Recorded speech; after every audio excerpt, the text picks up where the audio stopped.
আমরা আজকে যেটা শিখব সেটা হচ্ছে ইংলিশ সেকেন্ড পেপার। সেকেন্ড পেপারের মধ্যে হচ্ছে আমরা শিখব ভয়েস। এখন এই ভয়েস যখন শিখব, ভয়েস শেখার আগে আমাদের শিখতে হবে টেন্স। ভয়েস শেখার আগে আমাদের শিখতে হবে টেন্স বা কাল। টেন্স আমরা মোটামুটি পারি, মানে টেন্স সম্পর্কে মোটামুটি আমাদের ধারণা আছে। তো টেন্স যে শিখব, টেন্সের হচ্ছে আমরা টেন্সটা চিনব।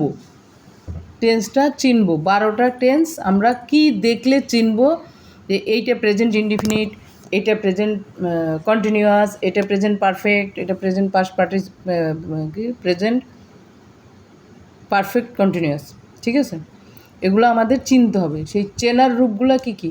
Auxiliary verb. চেনার রূপগুলা অক্সিলিয়ারি ভার্ব। যেমন আমি একটু হালকা ধারণা দিই টেন্স সম্পর্কে। প্রথমে আসি আমরা প্রেজেন্ট ইনডেফিনিট। তো প্রেজেন্ট ইনডেফিনিট আমরা চিনব কীভাবে? মূল ভার্বের শেষে, মূল ভার্ব এর শেষে ব্র্যাকেটে দিই যদি থার্ড পারসন সিঙ্গুলার, যদি থার্ড পারসন সিঙ্গুলার নাম্বার হয়, যদি থার্ড পারসন সিঙ্গুলার নাম্বার হয় তাইলে হচ্ছে ভার্বের শেষে কি থাকবে? এস বা ইএস থাকবে। এস বা ইএস থাকবে। এটা হচ্ছে 1 নম্বর। 2 নম্বরে হচ্ছে অক্সিলিয়ারি ভার্ব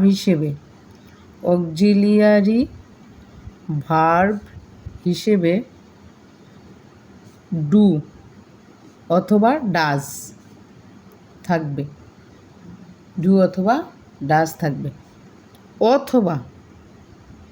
অথবা এম ইজ আরও থাকতে পারে। এম ইজ আরও থাকবে, ডু ডাজ তো থাকবে, এম ইজ আরও থাকবে। তবে এখানে কথা আছে, কোনো সেন্টেন্সের মধ্যে যদি এম ইজ আর দেখা যায়, এটা মনে রাখতে হবে, এত কিছু লিখে তো আর পারা যাবে না। কোনো সেন্টেন্সের মধ্যে যদি এম ইজ আর দেখা যায় তাহলে সেই ক্ষেত্রে আমাদের খেয়াল করতে হবে মূল ভার্বের শেষে আইএনজি কিনা। আমি এখানে একটু স্টার চিহ্ন দিয়ে দিলাম। কোনো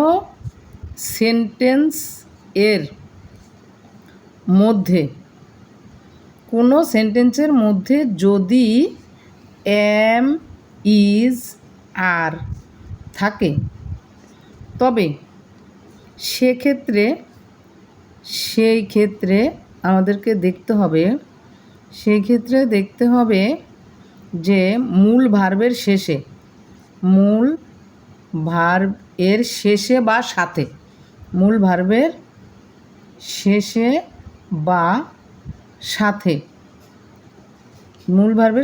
বা সাথে আইএনজি আছে কি না। ঠিক আছে, এখন এখানে তোমাদের প্রশ্ন থাকতে পারে যে যদি মূল ভার্বের শেষে আইএনজি থাকে তাহলে এটা কি হবে? এই তো খেয়াল রাখতে হবে, যদি মূল ভার্ব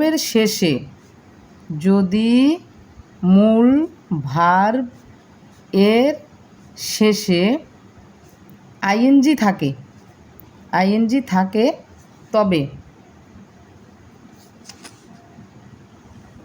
তবে সেটা প্রেজেন্ট কন্টিনিউয়াস টেন্স। যদি মূল ভার্বের শেষে, এখানে শর্ত আছে কিন্তু, যদি মূল ভার্বের শেষে আইএনজি যদি থাকে তাহলে হবে সেটা প্রেজেন্ট কন্টিনিউয়াস টেন্স। আর যদি আইএনজি না থাকে, এখানে শর্ত 2টা। 1 নম্বর শর্ত হচ্ছে যদি মূল ভার্বের শেষে আইএনজি থাকে তাহলে সেটা হবে প্রেজেন্ট কন্টিনিউয়াস, আর যদি আইএনজি না থাকে তাহলে সেটা হবে প্রেজেন্ট ইনডেফিনিট টেন্স। ক্লিয়ার? আবার বলি, যদি মূল ভার্বের শেষে আইএনজি থাকে তাহলে হবে প্রেজেন্ট কন্টিনিউয়াস, আর যদি আইএনজি না থাকে তাহলে হবে এম ইজ আর।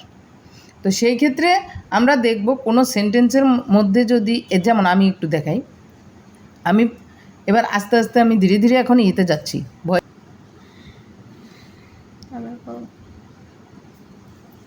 আচ্ছা, আমি এখন ধীরে ধীরে একটু ভয়েসের একটা দুইটা উদাহরণ দিই। প্রথমেই দেখো, প্রথমে ভয়েস তো দুই প্রকার, এটা তো আমরা জানি। একটা হচ্ছে অ্যাক্টিভ ভয়েস আর একটা হচ্ছে প্যাসিভ ভয়েস। আচ্ছা, তো আমরা সাধারণত করি কি, অ্যাক্টিভ থেকে প্যাসিভ। প্রথমে আমি একটা উদাহরণ দিই, আই ইট রাইস। আমরা প্রথমে একটা সেন্টেন্স দেখব, ব্র্যাকেটের মধ্যে লেখা থাকবে, কিন্তু এখানে এই আমি প্রথমে লিখছি না অ্যাক্টিভ, এরকম প্রথমে লেখা থাকবে না, থাকবে হচ্ছে ব্র্যাকেটে লেখা থাকবে প্যাসিভ ভয়েস। যখনই দেখবে প্যাসিভ ভয়েস তখনই বুঝতে হবে যে এটা অ্যাক্টিভে দেওয়া আছে, ঠিক আছে? আচ্ছা, তো যেহেতু এটা প্যাসিভ লেখা তাহলে অবশ্যই এটা অ্যাক্টিভে দেওয়া। যেহেতু অ্যাক্টিভে দেওয়া আছে, এখন আমাকে খুঁজতে হবে এটা কোন টেন্স। প্রথমে আমাকে খুঁজতে হবে এটা কোন টেন্স। ভয়েসের প্রথম শর্ত, যেই সেন্টেন্সটা দেওয়া থাকবে এই সেন্টেন্সটা কোন টেন্স। যেমন আই ইট রাইস, এটা কি সবসময় ভার্বের দিকে খেয়াল রাখতে হবে, মূল ভার্বের দিকে, সব সময় মূল ভার্বের দিকে খেয়াল রাখতে হবে। এটা মূল ভার্ব কি, ইট, কোনো কিছু করাই হচ্ছে ভার্ব। তো ইট মানে কি, খাওয়াটা কাজ, যেহেতু খাওয়া কাজ অতএব খাওয়াটাই হচ্ছে মূল ভার্ব, ইট। এখন এই যে ইট, আমরা কিছু স্ট্রং ভার্ব আর উইক ভার্ব পড়ছিলাম, যেমন ইট অ্যাট ইটেন। এখন এইটা হচ্ছে প্রেজেন্ট ফর্ম, এটা পাস্ট ফর্ম, এইটা পাস্ট পার্টিসিপাল ফর্ম। এখন আমার ফর্ম এইটা মনে করো বাদ, এই দুইটার যে কোনো একটা ফর্ম থাকবে, এই দুইটার যে কোনো একটা ফর্ম মূল ভার্ব হিসেবে থাকবে, যে কোনো একটা ফর্ম। এখন আমার আছে কোনটা, এইটা, তো এটা কি প্রেজেন্ট, এইটা প্রেজেন্ট ফর্ম। তো ইট যেহেতু প্রেজেন্ট ফর্ম তাহলে অবশ্যই এই সেন্টেন্সটা প্রেজেন্ট টেন্সে আছে, এই সেন্টেন্সটা প্রেজেন্ট টেন্সে আছে। আচ্ছা, এইটা গেল, এটা হচ্ছে মূল ভার্ব, আমি কি লিখব, মূল ভার্ব, ঠিক আছে? আচ্ছা, এরপরে খুঁজতে হবে এই সেন্টেন্সের সাবজেক্টকে। ইট অর্থ কি, খাওয়া, কে খায়, আমি খাই, তার মানে এটা কর্তা মানে কি, সাবজেক্ট।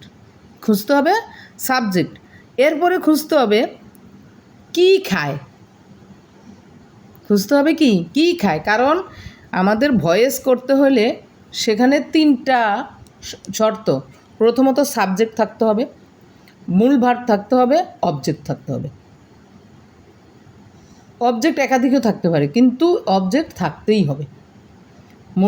সাবজেক্ট থাকতে হবে, মূল ভার্ব থাকতে হবে, আর কি অবজেক্ট থাকতে হবে। তো আমার সাবজেক্ট হচ্ছে আই, অবজেক্ট রাইস, কি খায়, ভাত খায়। এই খাওয়াকে, এই ক্রিয়াটাকে সবসময় প্রশ্ন করতে হবে, কে এবং কি। কে দ্বারা প্রশ্ন করলে সাবজেক্ট, কি দ্বারা বা কাকে দ্বারা প্রশ্ন করলে অবজেক্ট। তো আমি সাবজেক্ট পেলাম, মূল ভার্ব পেলাম, অবজেক্টও পেলাম। এখন আমি যাব প্যাসিভ ভয়েসে। তো প্যাসিভ ভয়েস কীভাবে করে, প্যাসিভ ভয়েসে হচ্ছে যে আমি যে অবজেক্টটা পেলাম এই অবজেক্টটাকে আমি আগে লিখব, যে অবজেক্টটা পেলাম এটাকে আগে লিখব।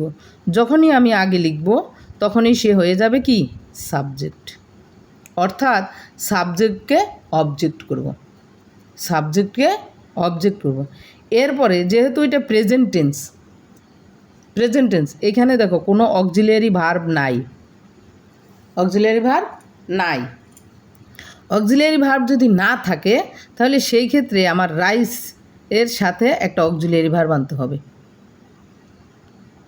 রাইস অর্থ কি, ভাত অবশ্যই সিঙ্গুলার, এজন্য অক্সিলিয়ারি ভার্বটাও সিঙ্গুলার। রাইস ইজ গেল এটা, এরপর হচ্ছে মূল ভার্বের পাস্ট পার্টিসিপল, অর্থাৎ ভার্বের 3 নম্বর রূপ V3, ভার্বের 3 নম্বর রূপ, তার মানে এইটা 1 2 3, 3 নম্বর রূপ। 3 নম্বর রূপ কি? রাইস ইট, ইটের পাস্ট পার্টিসিপল কি?